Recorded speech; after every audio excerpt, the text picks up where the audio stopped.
quelqu'un qui me demande à quelle tradition appartenez-vous? Quelqu'un qui appartient à une tradition ne s'appartient pas. Moi non plus, je ne m'appartiens pas au sens où je vibre encore dans l'expérience, je suis encore dans l'expérimental, mais au moins je le sais.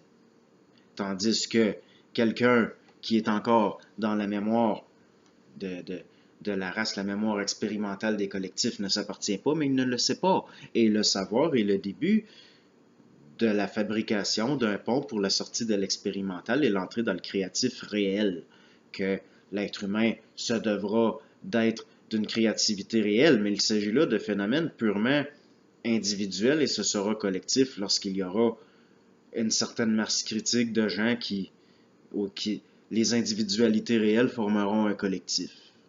Et c'est là où c'est délicat, parce que ça, je ne le verrai pas de mon vivant. C'est le début de quelque chose qui n'est pas une tradition. Quelqu'un qui appartient à une tradition ne s'appartient pas, mais quelqu'un qui sait qu'il ne s'appartient pas, il y a le début de quelque chose. Donc, au niveau de la mémoire des collectifs, du mémoriel, du karmique au sens de la pollution qui passe à travers de la mémoire, tout ça est extrêmement bien au sens où ça a été nécessaire par rapport à construire un contexte, les civilisations, mais tout ça arrive à la fin. Nous sommes à la fin. Une fin qui, au niveau individuel, peut sembler très longue, comme quand je vous dis que je ne le verrai pas de mon vivant, là, ce qui va en ressortir de ça. Mais il reste que nous sommes quand même à la fin de quelque chose et au début d'autre chose qui est plus qu'un début. C'est quelque chose qui était là en germe et ce n'est pas une tradition.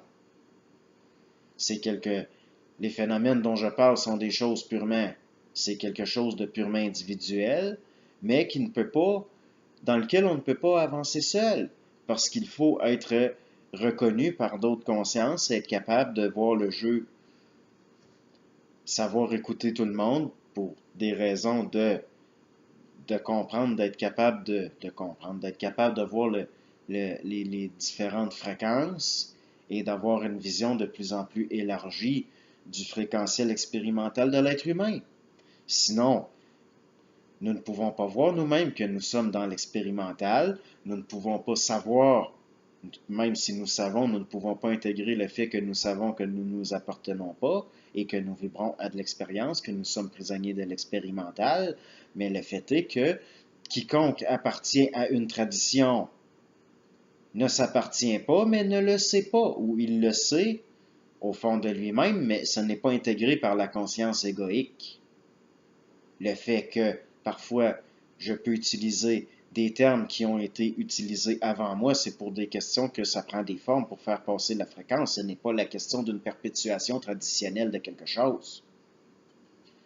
Donc, l'être humain devra devenir de plus en plus réel, c'est-à-dire intégrer les lois, le systémique de sa propre expérience pour être au volant de sa propre voiture un jour.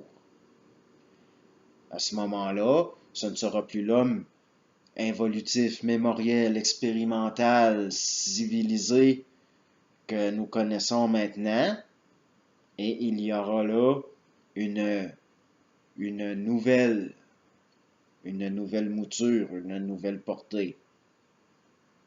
Mais encore là, s'il s'agit là d'êtres qui seront encore jusqu'à un certain niveau dans de l'expérimental, mais de l'expérimental créatif, c'est-à-dire qu'il aura encore affaire à de la construction, il sera encore dans de la construction, mais il sera un constructeur. Le fait de parler avec d'autres gens pour actualiser l'information, pour intégrer, pour voir le jeu, ça c'est nécessaire parce que nous ne pouvons pas là, seuls. C'est quelque chose que j'ai réalisé.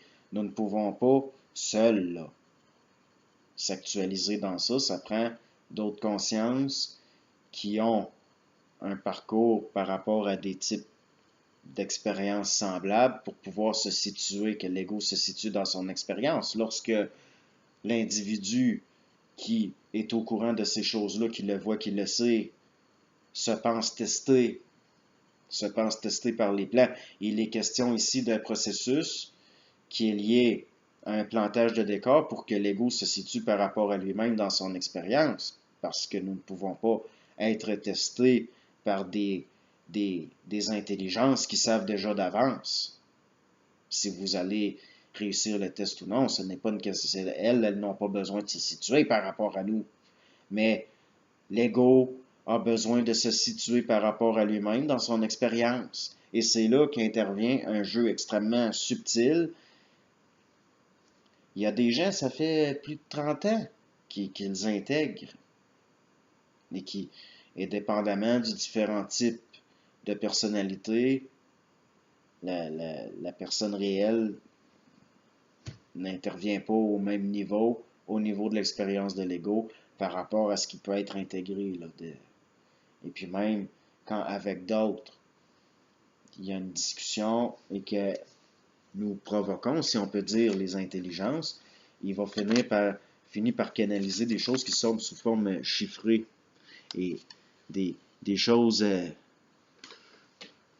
le, au moins, c'est de voir que nous faisons rire de nous, que nous faisons mener en bateau, mais juste le fait, nous ne sortons pas du bateau, mais au moins nous pouvons le voir, et ça, c'est le début. C'est le début de la possibilité d'un jour descendre du bateau et d'arriver sur la terre ferme du réel. Donc, l'idée que je puisse appartenir à une tradition, à mes yeux, c'est une réponse à laquelle je ne peux pas. À quelle tradition j'appartiens? À aucune. Je n'appartiens à aucune tradition. Sinon, je vais perdre le savoir du fait que je ne m'appartiens pas. C'est très bien tout le mémoriel par rapport là, à la régence animique qui a fait que les civilisations par rapport à de la mémoire, tout ça a été important, c'était le plantage de décors, mais tout ça va finir. Quelque chose d'autre est en gestation là-dedans.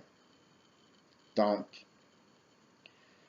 le fait de sortir de la régence anémique pour tomber sous la régence mentale, au moins, il y a là le savoir que nous sommes sous régence. Et c'est déjà le début que l'être humain finira par être sous sa propre régence. Il sortira de l'expérience, il cessera de vibrer à l'expérimental. Je discute parfois avec des gens extrêmement intelligents qui ont intégré beaucoup, mais je sais que même dans 20 ans, possiblement que je vibrerai encore à de l'expérience. Et même parmi les gens qui sont le plus avancés dans ces processus-là, il y a encore de la crainte, c'est-à-dire de la peur réfléchie, et nous sommes tous semblables par rapport à ça, et le fait de le parler entre nous permet de nous situer par rapport à ce qui est réfléchi pour que la crainte cesse d'être de la peur réfléchie, qu'elle redevienne de la peur, c'est-à-dire du fréquentiel, qu'à un moment, l'ego peut choisir d'activer ou non. Et il y a là le début d'une créativité réelle. L'être humain doit devenir son propre programmateur, mais nous en sommes tellement loin encore qu'on me demande si j'appartiens à une tradition, et c'est correct. Je comprends, et c'est une question aussi de respect, de comprendre que ce que je dis, les choses dont je parle, eh bien ça, c'est très long à... Il y a eu chez moi là, une intégration extrêmement rapide, là, accélérée pour des raisons que j'ignore, mais qui est possiblement liée à de la régence mentale, que ça ne vient pas de moi, là.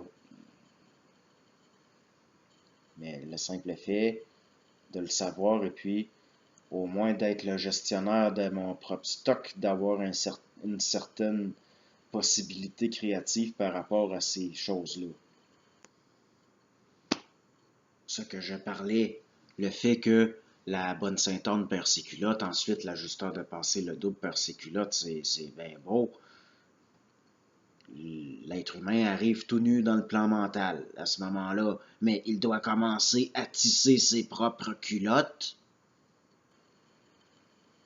Donc, j'ose espérer que Je ne vois pas le quoi dire d'autre. Je ne vois pas quoi dire d'autre, donc ça doit faire. C'est suffisant. Bonne journée.